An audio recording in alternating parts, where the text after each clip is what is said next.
Assalamualaikum warahmatullahi wabarakatuh. Alhamdulillahirabbil alamin. Kembali bersama saya Zulkarnain El-Maduri. Kali ini ingin menanggapi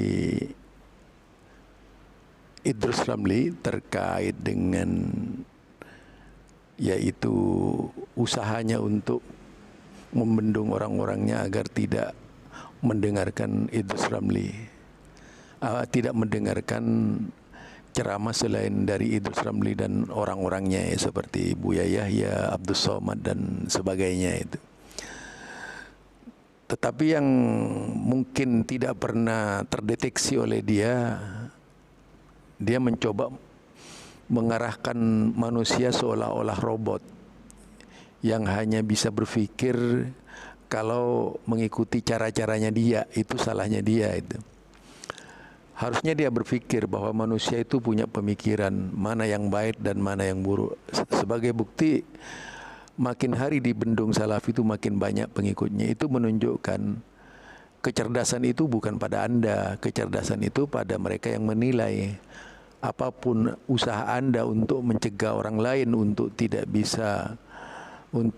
datang ke acara-acaranya orang-orang Salafi atau teman-teman Salafi, itu bisa dilakukan saja oleh Anda, tetapi tidak bermakna bahwa itu akan memberikan hasil. Lah, sebagai satu bukti, justru yang terjadi kan semakin marak. Ayo kita dengar dulu ucapannya dia ini. Kalau orang kena virus Wahabi, itu gak bisa isolasi mandiri, tambah parah itu. Nah, kalau dia suka mendengarkan ceramah, kasih ceramah-ceramah alternatif.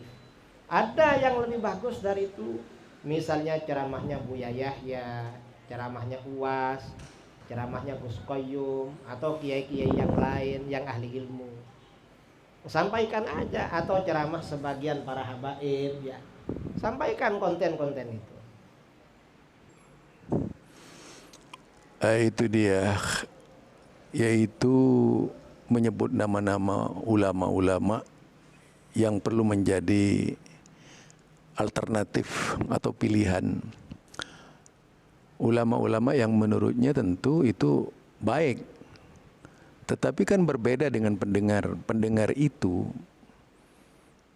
yang bisa menilai itu pendengar sendiri. Contohnya saja kalau kita lihat ya sepak bola, terkadang supporter lawan itu bisa beranggapan baik terhadap pemain lawan. Nah, itu.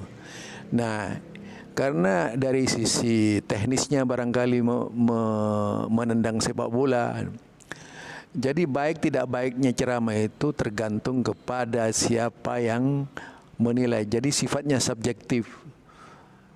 Itu baik menurut Anda, tapi bisa tidak baik menurut orang lain gitu. Tentu itu juga harus menjadi pikiran. Sebagaimana yang disampaikan oleh Anda lah, kan tidak semua orang kemudian suka dengan Anda. Dan banyak juga yang menilai tidak baik gitu. Walaupun menurut orang-orangnya baik. Jadi itu masalah penilaian subjektif. Tidaklah kemudian merasa baik atau menilai, ya kalau menilai diri sendiri baik itu wajar-wajar saja gitu. Menilai diri itu ahli itu wajar-wajar saja. Tetapi yang bisa membedakan ahli tidak ahlinya itu orang yang mendengar. Orang yang memahamkan agama seperti apa pemahaman yang diberikan kepada audiens. Itu yang seharusnya menjadi perhatian. Berapa banyak ustadz yang dicontohkan misalnya, jika menurut orang lain tidak baik, ya tetap saja tidak baik. Lalu mengambil kelompok yang dianggap lebih baik menurutnya. Jadi Anda juga salah itu.